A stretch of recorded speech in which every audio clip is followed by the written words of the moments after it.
I'm part of a friend group that meets up for dinner every now and then, usually once or twice a month, sometimes more if there's an occasion. In this group, we have 5 solo individuals, including myself, and 2 couples who, well, let's just say they have a reputation. For as long as I've known them, these 2 couples insist on splitting the check evenly, no matter what. They always seem to treat group dinners as their chance to have a meal on someone else's dime. You know the type, ordering appetizers like they're free samples, cocktails like they're the only ones thirsty, and always opting for the priciest items on the menu. Now, I usually avoid these dinners because I can't deal with the split it evenly routine when I'm sitting there eating a reasonably priced pasta dish and drinking a Coke, while they're downing steak, shrimp, fancy desserts, and cocktails. It's frustrating, and quite frankly, I work hard for my money. I don't like throwing it away to subsidize someone else's lavish night out. So for a while, I've been the person who politely declines these group invites. No harm, no foul. But recently, I got invited again, and what caught my attention was the message saying, "Oh, and the freeloaders aren't coming this time." Yes, we all call them the freeloaders behind their backs, but nobody has the guts to say it to their faces. Seeing that the freeloaders wouldn't be there, I thought, hey, this could be a nice time to catch up with everyone. So I agreed. I wanted to enjoy a chill dinner, and it felt like a safe bet since the usual drama wasn't going to be there. It had been a while since I hung out with everyone, and I was honestly looking forward to it. So I got dressed up, grabbed my keys, and headed to the restaurant. I arrived at a pretty nice place downtown. As I walked in, I was all smiles, thinking, finally, no stress, no splitting the check nonsense. I said my hellos and took my seat, and that's when it happened. I heard a laugh, and I swear my heart dropped. I turned around, and there they were, the freeloading couples, sitting at the table. I had to do a double take because I was honestly stunned. I could feel that sinking feeling in my stomach, you know, when you just know something's about to go sideways. Yeah, that. I didn't even bother asking anyone what they were doing there or why I'd been misled about their attendance. Maybe it was a last-minute change, maybe not. It didn't matter. All I knew was that if I stuck around and did things the way we always do, I was going to end up footing a solid portion of the bill for their gourmet experience. So I put my game face on, took a deep breath, and decided I was not letting them take me for a ride this time. The night started off pretty standard. We all ordered, chatted, and caught up on life. I ordered a mid-priced pasta dish and a Coke, nothing crazy. Meanwhile, the freeloaders were in full swing, ordering appetizers for the table, which, surprise surprise, they were the only ones really eating. It felt like watching a car crash in slow motion, but I kept my cool. I smiled, nodded, and participated in the conversation. Then the drinks started flowing, for them, at least. Cocktails, bottles of wine, you name it, all while I sat there with my Coke, taking small sips, just trying to stay calm and not let it get to me. As dinner wrapped up, I knew it was go time. I excused myself from the table, saying I needed to use the restroom. Instead, I found our server, a young guy, maybe in his early 20s. I walked up to him and said, "Hey, I was wondering if you could do me a favor. Would you mind separating my bill from the rest of the group?" He nodded, smiled, and said, "Of course, no problem at all." I thanked him, feeling an instant sense of relief, at least someone understood. I went back to the table, and soon enough, the server came around with the check. He handed me my separate bill, and I immediately pulled out my card and handed it to him. As he walked away, I could see the freeloaders' exchange looks like something was off. When the server came back with my receipt, I signed it and left a solid 25% tip because the guy deserved it. And that's when the freeloaders finally spoke up. One of them, let's call him Bob, looked at me with a confused expression and said, "Oh, I thought we were splitting it like we always do." I gave him a polite smile and said, "Oh, well, you're bad." And that's when the atmosphere changed. You could feel the tension at the table like everyone was holding their breath. After my little comment, 2 of the other solo members looked at each other and then at the server and said, "Actually, can we get separate checks too?" The server nodded, no complaints at all, and started working it out. I could see the freeloaders getting increasingly agitated, whispering among themselves and looking at their phones, probably doing some mental math to figure out how much more they were going to have to pay now that their usual victims had opted out. Once my bill was settled, I stood up, smiled at everyone, and said, "All right folks, it's been fun. I'm going to head out. Good night. A few of them smiled back, a bit awkwardly, and said their goodbyes. The freeloaders barely looked at me, which I took as a badge of honor at that point. I walked out of there feeling light, like I'd finally stood up for myself against this ridiculous tradition. But of course, it didn't end there. The next morning, I woke up to a text from one of the other people in the group. It wasn't one of the solos who had asked for a separate bill. It was someone who had kept quiet during the entire thing. Let's call her Megan. Megan basically sent me a long message about how my actions had disrupted the group vibe and how I was being an A*hole for making a scene. She said the freeloaders felt awkward and blindsided because we always split the bill evenly, and that the whole point of these dinners was for everyone to enjoy themselves without worrying about costs. She even added that splitting it evenly helps with the 20% group gratuity, which honestly felt like such a reach. I was stunned. I mean, was I supposed to just keep letting them take advantage of me? I texted her back, saying I wasn't going to be guilted into spending beyond my means, especially when it was clear that the freeloaders were exploiting this setup. I also reminded her that the only reason I'd come in the first place was because I'd been told the freeloaders wouldn't be there. I told her they'd been pulling this crap for years and I was tired of it. Megan responded with some passive-aggressive comment about how I should have just played along for the sake of the group, and how my actions caused confusion and disrupted the dinner. I couldn't believe what I was reading.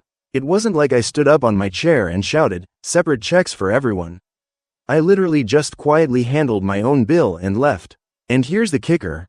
I found out later that two of the solos who had asked for separate bills had actually texted each other afterward, saying they were glad I did what I did because they'd felt the same way for a long time but didn't want to be the first to rock the boat. So if anything, I feel like I finally gave people the push they needed to stand up to this freeloading nonsense. But now I'm getting the cold shoulder from some people in the group, and there's this weird tension hanging over everything. It feels like I broke some unspoken rule, and I'm left wondering if I should have just sucked it up and dealt with the unfair split, or if I did the right thing by setting a boundary. Update. So, I've got an update for everyone. Honestly, I'm feeling a mix of emotions about everything that's unfolded since that dinner. First off, I want to say thank you to everyone who weighed in on my situation. I took a lot of your comments to heart, and it turns out you all were more right than I could have ever imagined. After that weird text from Megan, calling me out for disrupting the group vibe, I decided I wasn't going to stew in this drama alone. I forwarded Megan's text to the two people who also asked for separate bills. Let's call them Dan and Rachel. I wanted to get their take on it because it really seemed like everyone was getting dragged into this nonsense, and I wasn't going to let my actions be misrepresented. Anyway, I texted them both, and wow, their reactions were unexpected. Both Dan and Rachel were actually pissed off about the message Megan had sent me. Dan responded first, and I could tell he was typing like a madman because I got 4 separate messages within a minute of each other. He was really blunt about it. "That's total BS. You're definitely not the A*hole. I'm glad you did what you did." He went on to say that he was getting tired of the moochers too and had been dreading these dinners for months. He admitted that, honestly, he wished he had stood up for himself sooner, but he always found himself going along to avoid rocking the boat. Then Rachel chimed in with her take, and it really surprised me. She said something that put things into perspective for me. The group vibe was disrupted the first time you stopped coming. I was taken aback for a second and asked her to elaborate. Rachel explained that everyone knew why I stopped showing up, even if it wasn't explicitly talked about. It made the freeloading this massive elephant in the room. She said she could see the guilt on people's faces sometimes, especially the other solos who were also tired of the splitting routine, but nobody wanted to bring it up, so they just let it fester and avoided confronting the issue. She admitted she was too passive to be the first one to do anything about it, but when I left, it put a strain on everyone because there was this unspoken awareness that things weren't fair. She ended her text by saying that she and Dan missed having me at these dinners, and that it was nice to have someone finally call out the unfairness, even if I didn't do it in a dramatic way. Honestly, that part really got me. I had no idea my absence had actually made that kind of impact. To hear them both say they missed me made me feel a lot better about everything. I wasn't just being selfish by not wanting to subsidize someone else's fancy meals. I was setting a boundary that needed to be set, and apparently, it had given other people the courage to start questioning things too. After we had this conversation, the three of us, Dan, Rachel, and I, decided we needed to reach out to Megan. Megan, by the way, is the person who usually organizes these dinners, so she's kind of the glue of the group in that way. We wanted to talk to her directly and try to figure out where her head was at, especially since she seemed to be the most upset about the disruption. When we got Megan on a call, she sounded a bit nervous at first, which made me think she knew we wanted to talk about more than just her text. I started off by apologizing if I made her feel uncomfortable at the dinner, but I also told her that I needed to set my boundaries. I explained that I didn't think it was fair for me to keep subsidizing these extravagant meals just because a couple of people decided they were entitled to order the most expensive items every single time. And then, Megan said something I didn't expect. She apologized to me. She said, "I'm really sorry. I should have communicated better." She went on to explain that the freeloading couples had decided at the last minute that they were going to come to the dinner after all. Megan knew about it in plenty of time to let me know, but she didn't because she really wanted me to be there. She admitted that when she saw my face after I walked in and saw them, she immediately knew she'd made the wrong call. She could tell I was frustrated, but she didn't know how to handle the situation. Megan then confessed that she was tired of the freeloaders too, but was, in her words, too much of a coward to say something to them directly. Because she didn't speak up, it only fueled their confidence to keep saying, "Well, this is just how we always do it." Megan said it didn't sit right with her to see me frustrated and know that she'd put me in that position, especially because she didn't even enjoy having them there. She just didn't want to be the bad guy. Then, Megan filled us in on what happened after we left. And this part, I have to admit, was pretty satisfying to hear.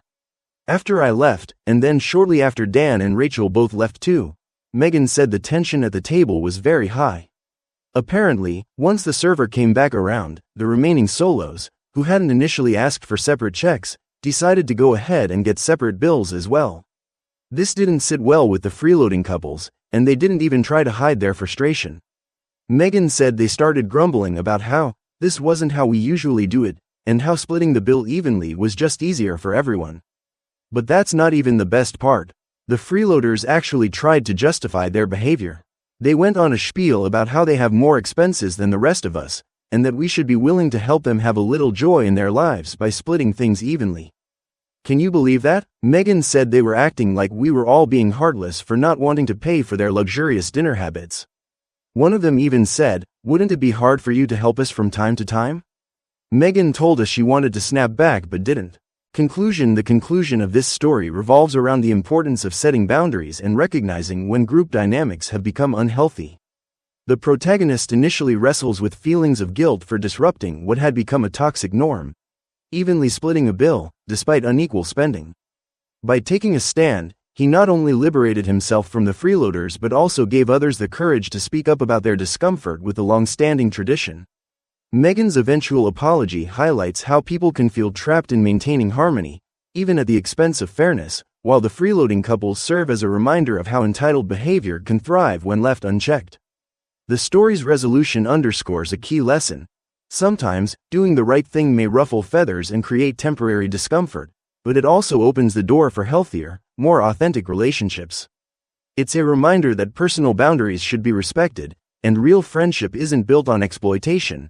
It's built on mutual respect, fairness, and understanding. Ultimately, the protagonist's action wasn't just about a dinner bill. It was about reclaiming self-respect and standing up against an unfair situation, encouraging others to do the same. The true disruption wasn't his decision to ask for a separate check. It was the freeloaders' behavior that had quietly eroded the group's dynamic for years. About story. The story highlights a common but often unspoken social dynamic, how group pressure and a fear of rocking the boat can lead to unfair and uncomfortable situations. The protagonist's frustration is deeply relatable. We've all been in situations where certain individuals take advantage of others' politeness, and in this case, it's about freeloaders using the group setting to justify their extravagant behavior. What I really appreciate about the story is the protagonist's quiet determination. He doesn't make a scene, but simply stands up for himself in a subtle, non-confrontational way. That simple act of requesting a separate check ripples through the group, revealing that others felt the same way but were too passive to speak up. It's a powerful commentary on how group dynamics can become toxic when individuals don't assert their own boundaries. Megan's role is especially interesting. She represents someone who's aware of the problem but feels trapped by her role as a peacekeeper. Her apology shows how even well-meaning people can contribute to a bad situation by avoiding confrontation. Her hesitance to upset the freeloaders at first, and her admission that she wanted the protagonist there despite knowing he'd be uncomfortable, reflects the broader theme of how people prioritize social harmony over fairness, sometimes to the detriment of their own friends. The freeloaders themselves, oblivious or uncaring about their behavior, serve as an example of how some people can manipulate social norms for their own benefit, and the audacity of their entitlement makes the climax even more satisfying. In essence, this is a story about quiet rebellion, setting boundaries, and the surprising effect that standing up for oneself can have on others who are silently suffering from the same issue. It's also a great commentary on how confrontation doesn't always need to be loud or aggressive to be effective, it just needs to be decisive.